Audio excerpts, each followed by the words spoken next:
साथ हैं वैदिक संस्कृति के अध्येता डॉक्टर अरुण कुमार जायसवाल जी। नमस्कार। नमस्कार। श्रीमद् भगवद गीता के 13वें अध्याय का 23वां श्लोक। य एवं वेत्ति पुरुषं प्रकृतिं च गुणः सह सर्वथा वर्तमानोऽपि न स भूयोऽभिजायते।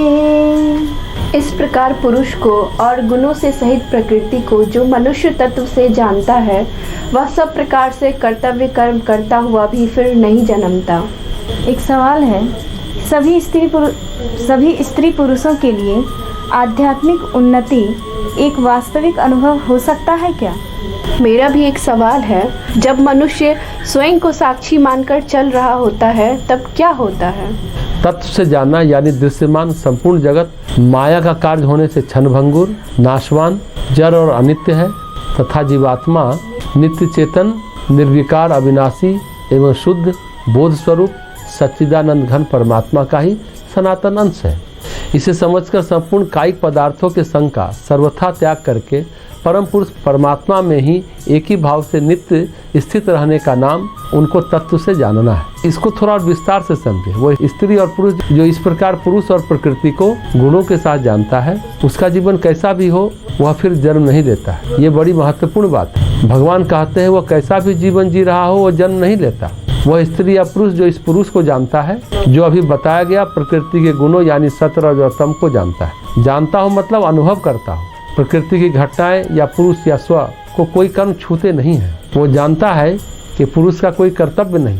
वो जानता है प्रकृति का पुरुष से कोई संबंध नहीं, पुरुष का किसी से संबंध नहीं है। महत्वपूर्ण बात है, इसे ध्यान रखें। जब कोई कर्मकांड करते हैं, पितरों को जल देते हैं, उन्हें संबंधी मानकर जल दे रहे हैं तो मुश्किल है। अगर पितरों को उनकी संतुष्टि या उनके कल्याण के लिए जल दे रहे हैं, या हम ये मान रहे हैं कि स्कूल में जन्म लिया है तो ये कर देते हैं, तब तो ठीक है। जब हम इन घटनाओं को अपने में जोड़ेंगे, अमुक हमारे संबंधी हैं, हमारे हितैषी हैं, हमारा उनका संबंध है, तब मुश्किल खड़ी हो जाएगी। यानी फिर जन्म होगा। अगर आप ये महसूस करते हैं कि समस्त घटनाएं प्रकृति में जन्म लेती हैं और प्रकृति में विलीन हो जाती हैं और समस्त घटनाक्रम प्रकृति का विषय है, हमारा नहीं, हम न अच्छे के भोक्ता न बुरे के भोक्ता। सत्य के अनुसार प्रकृति की घटनाओं में उलट पुलट होती है। वही है प्रकृति को गुणों के सहित जानना। तो भगवान कहते हैं वह व्यक्ति छोटा सब्जी विक्रेता हो, गृहस्थ हो, गृहिणी हो, संत हो, बौद्धिक व्यक्ति हो, लेकिन यदि इस स्त्री या पुरुष ने इस सत्य को जान लिया तब ऐसे व्यक्ति का, मनुष्य का और अधिक जन्म और मृत्यु नहीं है। केवल प्रकृति के द्वारा जकड़े गए लघु व स्व के लिए जन्म और मृत्यु रहती है। उच्चतर स्व जो कि मुक्त है, उसके लिए जन्म और मृत्यु नहीं है, वह मुक्त है। इसलिए यहाँ पर कहा गया कि आप कुछ भी हैं, आपकी जो भी गतिविधियाँ हैं, फिर भी आपका आंतरिक विकास हो सकता है। आपके क्रियाकलापों से आपके विकास का कोई लेना देना नहीं। वह क्रियाकलाप चलता रहता है, लेकिन आंतरिक रूप से आपकी चेतना गहरी होती जाती है। तब आप अपना वास्तविक स्व जान लेते हैं, थोड़ा ही सही लेकिन जान लेते हैं। भगवान एक ऐसे सत्य के बारे में बोलते हैं जिसका अभ्यास इस जीवन में हम सभी कर सकते हैं। सभी स्त्री पुरुषों के लिए आध्यात्मिक उन्नति एक वास्तविक अनुभव हो सकता है कि यह केवल सिद्धांत या धर्म या मत नहीं है, न किसी प्रकार का आत्मविश्वास या कोई दूसरे लोग कहें कि स्वयं को मूर्ख बनाने का प्रयास, ऐसा तो कभी नहीं है। यह वास्तविक है। आप इस तल में बढ़ते हैं, आप आध्यात्मिक चेतना में बढ़ते हैं। यहाँ पर विकास व्यक्ति विकास का विचार है, यह वास्तविक विकास का विस्तार है। हम अपने सच्चे स्व के प्रति जागरूक बने। ऊपर से आभासित होने वाली शारीरिक पृथकता के होते हुए भी अभिव्यक्त है, यह समझ व्यक्ति में आ सकती है। अगले 2 श्लोक में हमें यह जानना है। इसे करने के लिए अनेक उपाय हैं कि हमारे अंदर प्रकृति से जकड़ा हुआ एक पुरुष भी हमारे अंदर है, जो दृष्टा है, पर्यवेक्षक है, केवल साक्षी, सदा मुक्त परमात्मा या सर्वोच्च स्व। तो इस छोटे स्व को उसकी सत्य प्रकृति बेहतर स्व के रूप में कैसे बताई जाए, भगवान इसकी रीतियाँ अगले श्लोक में कहते हैं। तो मुख्य बात है अनुभव करना। ध्यान देने की बात है। जो हम संबंध मानते हैं, संबंधों को यथार्थ मानते हैं, तो संबंध फिर निभेंगे ना। यदि हम मानते हैं कि ये जो सारी घटनाएं घट रही हैं, आप अपने कर्तव्य का पालन कर रहे हैं, जो नाटक में अभिनय में एक रोल मिला हुआ है वो कर रहे हैं, जिस स्कूल में आपने जन्म लिया उस दायित्व के अनुसार आप रोल कर रहे हैं, फिर कोई दिक्कत नहीं है। अगर आप ये मान के चल रहे हैं कि ये सत्य है तो दिक्कत है, और फिर जन्म और मृत्यु भी है।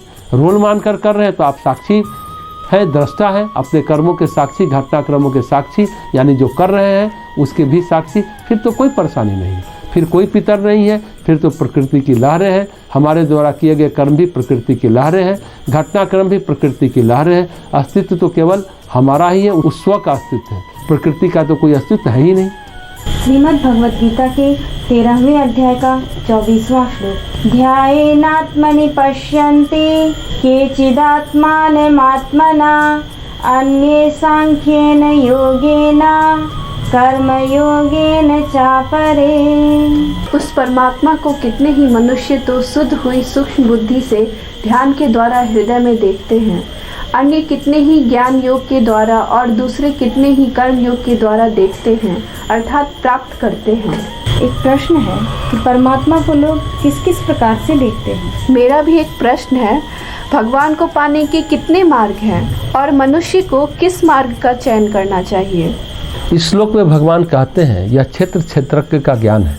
इस ज्ञान की प्राप्ति के लिए साधना अनिवार्य है।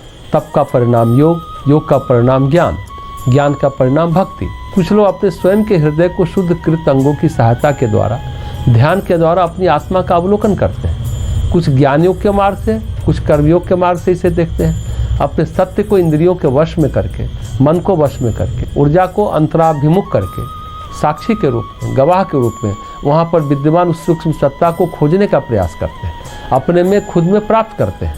इस सत्य को यानी स्वयं के द्वारा अपनी यथार्थ आत्मा का अनुसंधान करते हैं। यह ध्यान योग है। कुछ अन्य सांख्य योग यानी ज्ञान योग के द्वारा, कुछ कर्म योग के द्वारा।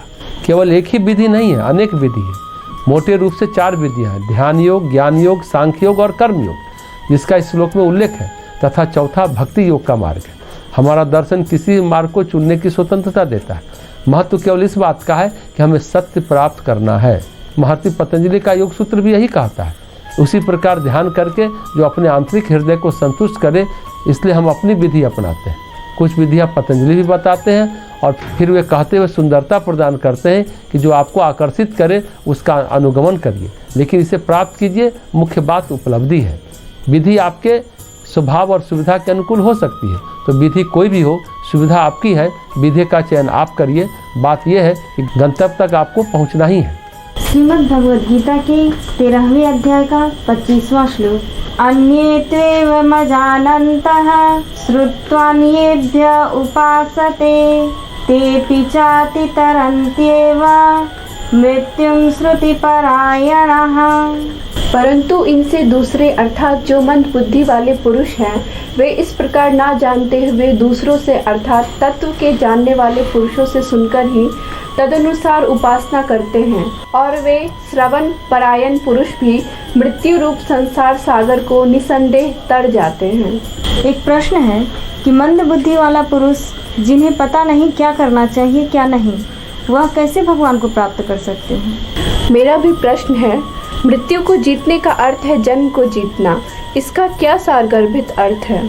भगवान कहते हैं कुछ भक्त, कुछ अन्य लोग ऐसे हैं जिनमें ध्यान योग, कर्म योग या ज्ञान योग की क्षमता का अभाव है। ऐसे लोग इन विधियों को न जानते हुए अन्य लोगों से परामर्श लेते हैं और उसका पालन करते हैं और धीरे धीरे स्वयं के लिए ज्ञान का अनुभव करते हैं। यहाँ पर हमारे पास भक्ति है, जहाँ पर हम गुरु पर निर्भर हैं और धर्म ग्रंथ पर निर्भर हैं, और इस प्रकार धीरे धीरे हम अपने आध्यात्मिक जीवन का आरंभ करते हैं। भगवान कहते हैं वे भी संसार के इस जन्म मरण के समुद्र को पार कर जाते हैं, क्योंकि वे श्रुति परायण होते हैं। जो उन्होंने सत्य सुना है, अत्यंत समर्पित होकर सुना है, उस सत्य के बारे में फिर अभ्यास करते हैं और दूसरों की सहायता से उस आध्यात्मिक उपलब्धि को प्राप्त होते हैं। मृत्यु को जीतने का अर्थ है जन्म को जीतना, क्योंकि जन्म के बिना कोई मृत्यु नहीं है। भगवान कहते हैं न ध्यान योग है, न कर्म योग है, न ज्ञान योग है। जो लोग करते हैं शास्त्रों का पठन किया, लोगों का सत्संग किया, पठन और सत्संग से भी वे पार कर जाते हैं। तो पठन का भी महत्व है। नहीं अनुभव किया, नहीं गुरु मिला, कोई बात नहीं। गीता आदि शास्त्र पढ़ कर ज्ञान अर्जित किया, उससे भी वे मुक्त हो सकते हैं। जैसा कि इस श्लोक में मंद बुद्धि की बात कही गई, यानी जिसको न ध्यान आता है, न ज्ञान आता है, न सही तरीके से कर्म करे वो भी नहीं आता है, वो क्या करे, वो कैसे मुक्त हो सकता है? तो भगवान इसमें स्पष्ट कहा है कि ऐसे लोग विधियों को न जानते हुए अन्य लोगों से परामर्श लें और उनका पालन करें, तो धीरे धीरे स्वयं के लिए ज्ञान का अनुभव कर लेते हैं। यहाँ पर भक्ति है, जब हम गुरु पर निर्भर होते हैं। गुरु मिल जाए और आपका समर्पण हो जाए, भले ही आप मंद बुद्धि के हों, तो निश्चित रूपेण सद्गुरु आपको पार लगा देगा। बस उनके अनुशासन का पालन करना है, उनकी बातों को अपने जीवन में उतारना है, तो बात बनती चली जाएगी।